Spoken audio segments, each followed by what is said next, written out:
Hello friends, welcome to my YouTube channel which is Bhagyashree study point. कैसे हो आप सब लोग? आई होप आप सब लोग बहुत अच्छे होंगे, मज़े में होंगे। तो फ्रेंड्स, आज के इस वीडियो में हम देखेंगे इंडियन पॉलिटी के इंपॉर्टेंट क्वेश्चंस जो कि सभी एग्जाम्स के लिए इंपॉर्टेंट होने वाले हैं।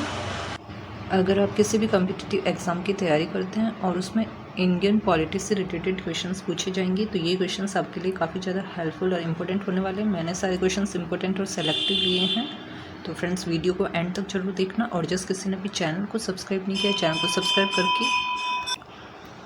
को सब्सक्राइब करके बेल आइकन को ऑल पर प्रेस जरूर करें ताकि आपको आगे आने वाली वीडियो का नोटिफिकेशन सबसे पहले मिल सके। तो चलिए फ्रेंड्स, स्टार्ट करते हैं।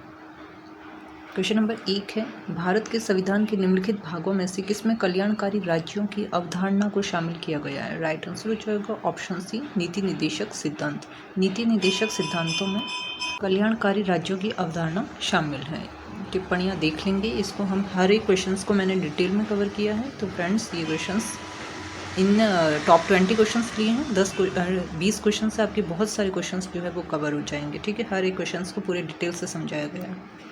तो भारत के संविधान के भाग 4 में इसका अनुच्छेद है, उल्लेख किया गया है नीति निर्देशक सिद्धांतों का। ठीक है, अनुच्छेद 36 से 51 ये याद रखना है। नीति निहित राज्यों की नीति निर्देशक सिद्धांतों का उद्देश्य क्या है? कल्याणकारी राज्यों के माध्यम से सामाजिक और आर्थिक लोकतंत्र और न्याय को स्थापित करना है। क्वेश्चन नंबर 2 है, निम्नलिखित में से कौन राज्यों के लिए राज्यसभा में प्रतिनिधित्व का आधार है? रिप्रेजेंटेटिव किसको करता है? राइट आंसर ऑप्शन बी हो जाएगा, जनसंख्या को। ठीक है, राज्यसभा में प्रतिनिधित्व का आधार है जनसंख्या। अब इंपॉर्टेंट पॉइंट्स में देखेंगे, राज्यसभा में सीटों का आवंटन संविधान की 4th अनुसूची में सूचीबद्ध है। प्रत्येक राज्य को सीटें मुख्य रूप से उसकी जनसंख्या के आधार पर आवंटित की जाती हैं। क्वेश्चन नंबर 3 है, भारत में इंग्लिश ईस्ट इंडिया कंपनी के मामलों को विनियमित करने का पहला प्रयास निम्नलिखित में से कौन सा था? राइट आंसर हो जाएगा ऑप्शन सी हो जाएगा, रेगुलेटिंग एक्ट है 1773 का। इंपॉर्टेंट पॉइंट्स टिप्पणियों में है, 1773 का रेगुलेटिंग एक्ट है भारत के संवैधानिक विकास में पहला मील का पत्थर था और इस अधिनियम के माध्यम से ब्रिटिश संसद ने पहली बार भारत के मामलों में हस्तक्षेप किया। 1773 के रेगुलेटिंग एक्ट के समय इंग्लैंड के प्रधानमंत्री लॉर्ड नॉर्थ थे। क्वेश्चन नंबर 4 है, भारत के उपराष्ट्रपति का चुनाव निर्वाचक मंडल के सदस्यों द्वारा किया जाता है, जिसमें क्या कौन कौन से सदस्य होते हैं? तो राइट आंसर हो जाएगा ऑप्शन बी, केवल लोकसभा और राज्यसभा के सदस्य होते हैं उपराष्ट्रपति के चुनाव में।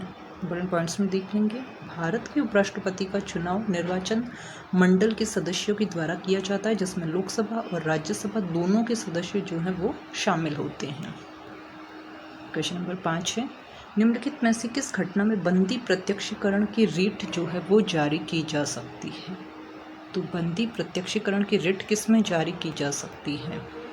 राइट आंसर हो जाएगा ऑप्शन ई हो जाएगा, किसी व्यक्ति की गैर कानूनी हिरासत से राहत पाने के लिए जो है वो बंदी प्रत्यक्षीकरण की रिट जारी कर सकते हैं। अब इंपॉर्टेंट पॉइंट्स में देख लेंगे, तो बंदी प्रत्यक्षीकरण क्या होता है? तो इसका अर्थ होता है शरीर को अपने पास रखना। मतलब इस रिट के माध्यम से अदालत किसी भी व्यक्ति को जिसे हिरासत में दिया गया या कैद किया गया शारीरिक रूप से अदालत के सामने ला सकती है। फिर अदालत उसकी हिरासत के कारण की जांच करती है और उसकी हिरासत का कोई कानूनी अगर औचित्य नहीं है तो उसे मुक्त किया जा सकता है।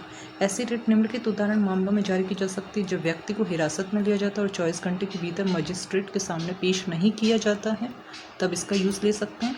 या जब किसी व्यक्ति को किसी कानून का उल्लंघन किए बिना गिरफ्तार किया जाए, और जब किसी व्यक्ति को ऐसे कानून के तहत गिरफ्तार किया जाता है जो असंवैधानिक है, संविधान के विपरीत है, या जब हिरासत व्यक्ति को नुकसान पहुंचाने के लिए की जाती है या दुर्भावनापूर्ण होती है। क्वेश्चन नंबर 6 हो जाएगा, भारतीय संविधान के संबंध में निम्नलिखित में से कौन सा कथन गलत है? गलत पूछा है, इनमें से कौन सा कथन गलत है? ऑप्शन ए है, पंडित नेहरू द्वारा पारित वस्तुनिष्ठ प्रस्ताव ही हमारे संविधान की प्रस्तावना बन गया। बी है, प्रस्तावना अदालत में लागू करने योग्य है। सी है, भारतीय संविधान की प्रस्तावना को 1976 में केवल एक बार संशोधित किया गया है। डी हो जाएगा, प्रस्तावना साबित करती है कि संप्रभुता अंततः भारतीय लोगों के पास है। तो ये गलत बी है कि प्रस्तावना अदालत में लागू करने योग्य है। प्रस्तावना जो होती है वो अदालत में लागू करने योग्य नहीं होती है। तो प्रस्तावना अदालत में लागू करने योग्य नहीं होती, इसका मतलब ये है कि यह प्रकृति में उचित नहीं है। क्वेश्चन नंबर 7 है, पुडुचेरी न्यायपालिका निम्नलिखित में से किसके अंतर्गत आती है? राइट आंसर हो जाएगा ऑप्शन ए, मद्रास उच्च न्यायालय के अंतर्गत आती है पुडुचेरी न्यायपालिका। इंपॉर्टेंट पॉइंट्स में है मद्रास उच्च न्यायालय चयनित शहर पर मूल क्षेत्राधिकार और पूरे तमिलनाडु राज्य और केंद्र शासित प्रदेश पुदुचेरी पर अपीलीय क्षेत्राधिकार का प्रयोग करता है। क्वेश्चन नंबर 8 है भारत में निम्नलिखित में से किसे आलोचकों द्वारा गौरवशाली नगर पालिकाओं के रूप में संदर्भित किया गया। राइट आंसर ऑप्शन बी हो जाएगा राज्य। तो इंपॉर्टेंट पॉइंट्स में आलोचकों ने भारत में राज्यों को गौरवशाली नगर पालिकाएं कहा। विपक्षी दलों और विद्वानों ने आरोप लगाया है कि अपने 40 वर्षों के शासन के दौरान कांग्रेस पार्टी के प्रभुत्व के कारण केंद्रीकरण हुआ और राज्य सरकारों को महिमा मंडित नगर पालिकाओं के रूप में जाना जाने लगा। क्वेश्चन नंबर 9 है निम्नलिखित में से कौन अपनी स्थापना के समय एक राजनीतिक दल नहीं था। राइट आंसर ऑप्शन सी हो जाएगा शिवसेना। अपनी स्थापना के समय ये एक राजनीतिक दल नहीं था, शिवसेना। ठीक है, तो शिवसेना की स्थापना 1966 में हुई थी, बाल ठाकरे ने की थी। उस समय एक कार्टूनिस्ट थे और उसकी स्थापना के समय यह कोई राजनीतिक दल नहीं था। क्वेश्चन नंबर 10 है मतदान के लिए लोकसभा में प्रस्तुत करने से पहले निम्नलिखित में से किसी लोक लेखा समिति द्वारा अनुमोदित किया जाना चाहिए। राइट आंसर हो जाएगा ऑप्शन डी हो जाएगा अतिरिक्त अनुदान को। इम्पोर्टेंट पॉइंट्स में देख लेते हैं। अतिरिक्त अनुदान तब दिया जाता है जब किसी विशेष सेवा के लिए उस वर्ष के बजट में दी गई राशि से अधिक धन खर्च किया गया हो। वित्तीय वर्ष के बाद इस पर लोकसभा के द्वारा मतदान किया जाता है और अतिरिक्त अनुदान की मांगों को मतदान के लिए लोकसभा में प्रस्तुत करने से पहले उन्हें संसद की लोक लेखा समिति के द्वारा अनुमोदित किया जाना चाहिए। क्वेश्चन नंबर 11 है किस संशोधन अधिनियम द्वारा सिक्किम को विशेष दर्जा देते हुए भारतीय संविधान में 10वीं अनुसूची को जोड़ा गया है। राइट आंसर हो जाएगा ऑप्शन ए 35वां संशोधन अधिनियम है।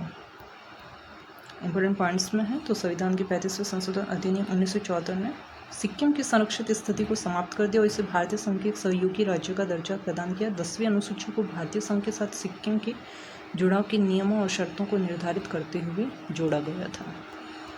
क्वेश्चन नंबर 12 है निम्नलिखित में से कौन राष्ट्रीय मानवाधिकार आयोग का अध्यक्ष हो सकता है। राइट आंसर हो जाएगा ऑप्शन डी भारत का कोई भी सेवानिवृत्त मुख्य न्यायाधीश।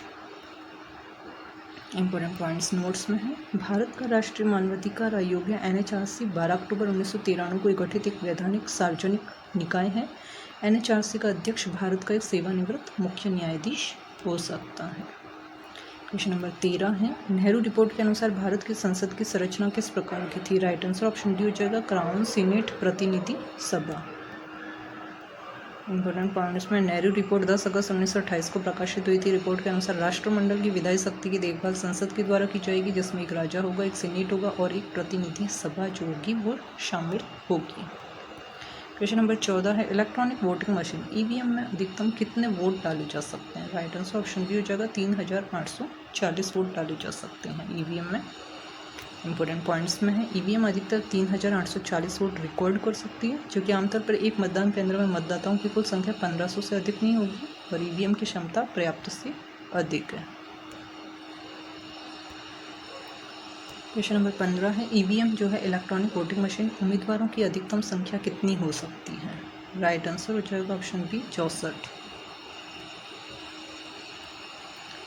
इंपॉर्टेंट पॉइंट्स में EVM अधिकतम 64 उम्मीदवारों के लिए उपयुक्त हो सकती है। एक बैलेट यूनिट में 16 उम्मीदवारों के लिए प्रावधान है। यदि उम्मीदवारों की कुल संख्या 16 से अगर अधिक है तो दूसरी बैलेटिंग यूनिट को पहली बैलेटिंग यूनिट के समानांतर जोड़ा जा सकता है और इसी प्रकार यदि उम्मीदवारों की कुल संख्या 32 से अधिक है तो एक तीसरी मतपत्र इकाई संलग्न की जा सकती है और यदि कुल उम्मीदवारों की संख्या 48 से अधिक है तो अधिकतम 64 उम्मीदवारों को पूरा करने के लिए चौथी मतपत्र इकाई जो है उसमें जोड़ी जा सकती है।